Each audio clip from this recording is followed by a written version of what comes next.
প্রাচীনকালের সেই অন্ধকারে হাতড়ে রোগ নির্ণয়ের চেষ্টা থেকে শুরু করে আজকের এই অত্যাধুনিক চিকিৎসা বিজ্ঞানের অবিশ্বাস্য যাত্রায় আপনাদের স্বাগত জানাচ্ছি। আমাদের আজকের এই আলোচনায় আমরা এমন একজনের কথা জানব যিনি একাদশ শতাব্দীর এক অসাধারণ বহুমুখী প্রতিভা, ইবনে সিনা। ভাবলে অবাক লাগে কিভাবে একজন মাত্র মানুষের চিন্তাধারা পুরো বিশ্বের চিকিৎসা ব্যবস্থার মোড় চিরতরে ঘুরিয়ে দিয়েছিল। তো চলুন আজ সেই রোমাঞ্চকর ইতিহাসের গভীরে প্রবেশ করা যাক। আচ্ছা, আজ আমরা যে বিষয়গুলোর মধ্য দিয়ে যাব তা হল প্রথমে রোগ নির্ণয়ের প্রাচীন কৌশল, এরপর ইবনে সিনার চিকিৎসা বিপ্লব, তার বিখ্যাত দ্য ক্যানন অফ মেডিসিন, ইসলামী স্বাস্থ্যসেবার রূপান্তর এবং সবশেষে মধ্যযুগীয় ইউরোপের জাগরণ। পর্ব ১, রোগ নির্ণয়ের প্রাচীন কৌশল, অন্ধকারে পথ খোঁজা। একাদশ শতাব্দীর সেই অসাধারণ বিপ্লবটা পুরোপুরি বুঝতে হলে আমাদের একটু অতীতে ফিরে যেতে হবে। হাজার হাজার বছর ধরে চিকিৎসকরা মূলত মানুষের নাড়ির স্পন্দন বা পালসের রহস্য উন্মোচনের চেষ্টা করে আসছিলেন। প্রাচীন ভারতের আয়ুর্বেদ থেকে শুরু করে গ্রিসের হিপোক্রেটিস সবাই কিন্তু স্বাধীনভাবে এই সংকেতটি পড়ার আপ্রাণ চেষ্টা করেছেন। কিন্তু মুশকিল হল, কোনো উন্নত প্রযুক্তি না থাকায় পুরো ব্যাপারটাই ছিল একদম অন্ধকারে হাতড়ানোর মতো।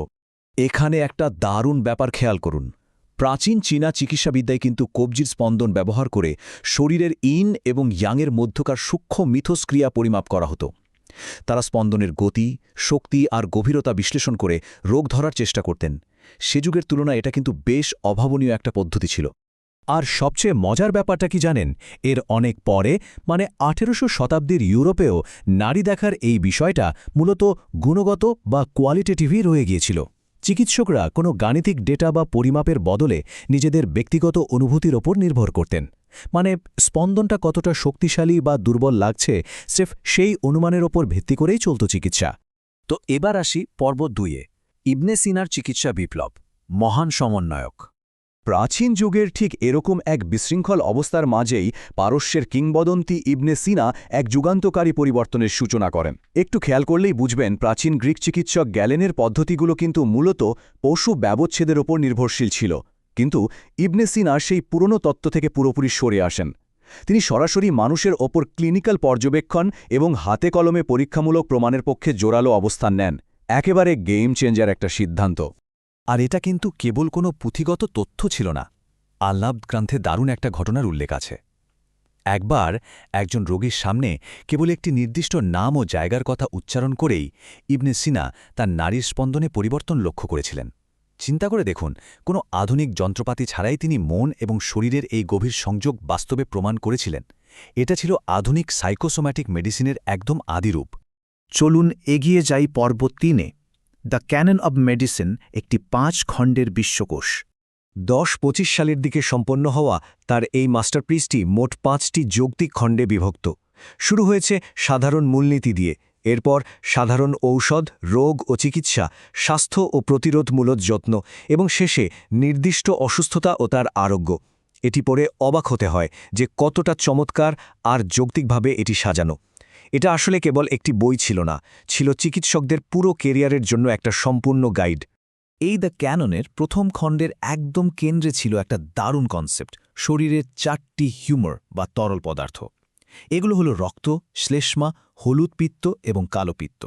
তাদের বিশ্বাস ছিল সুস্বাস্থ্যের জন্য এই ৪টির মধ্যে একদম নিখুঁত হোলিস্টিক একটা ভারসাম্য বজায় রাখা জরুরি। এই ভারসাম্য একটু এদিক ওদিক হলেই শরীরে রোগ বাসা বাঁধে। এবার আসছি পর্ব ৪-এ, ইসলামী স্বাস্থ্যসেবার রূপান্তর, হাসপাতাল এবং নৈতিকতা। ইবনে সিনার এই সুসংগঠিত জ্ঞানের প্রভাব কিন্তু তাৎক্ষণিকভাবে পড়েছিল। ইসলামী স্বর্ণযুগে বিমারিস্থান বা উন্নত হাসপাতালগুলোর যে অভাবনীয় উত্থান ঘটে, তার শেকড় ছিল এখানেই। এই বিমারিস্থানগুলো কেবল রোগী সেবার জায়গায় ছিল না, সেখানে চিকিৎসকদের রীতিমতো কঠোর প্রাতিষ্ঠানিক প্রশিক্ষণও দেওয়া হতো। অর্থাৎ আজকের দিনের আধুনিক টিচিং হসপিটালগুলোর কনসেপ্ট কিন্তু সেই যুগেই শুরু হয়ে গিয়েছিল। এই অসাধারণ অগ্রগতির পেছনে কিন্তু একটা গভীর দার্শনিক ও নৈতিক পটভূমিও ছিল।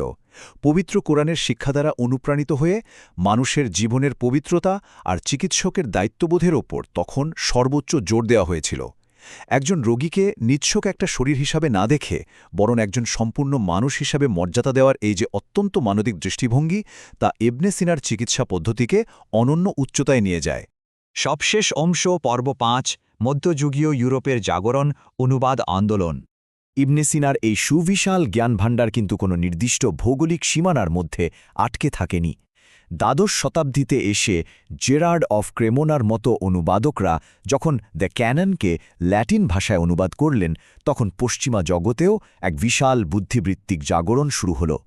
প্যারিস এবং বোলোগনার মতো নামকরা ইউরোপীয় বিশ্ববিদ্যালয়গুলোর চিকিৎসা বিজ্ঞানের পাঠ্যক্রম রাতারাতি পাল্টে গিয়েছিল।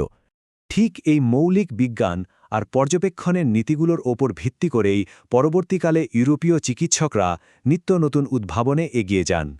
স্যার জন ফ্লাওয়ারের এই পালস ওয়াচ বা স্পন্দন মাপার ঘড়িটির কথাই ধরুন না।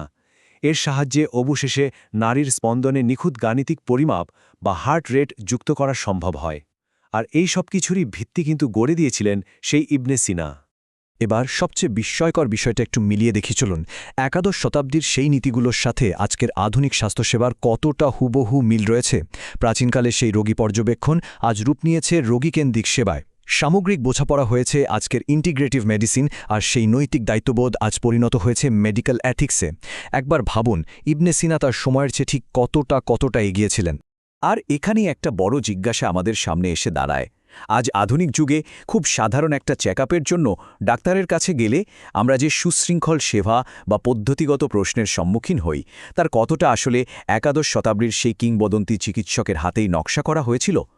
একটি প্রাচীন গ্রন্থ কিভাবে হাজার বছর পার করে আধুনিক চিকিৎসা বিজ্ঞানের একেবারে শেকড়ে মিশে আছে, সেই বিস্ময়কর ভাবনাটি আপনাদের জন্য রেখেই আজকের এই আলোচনা এখানেই শেষ করছি।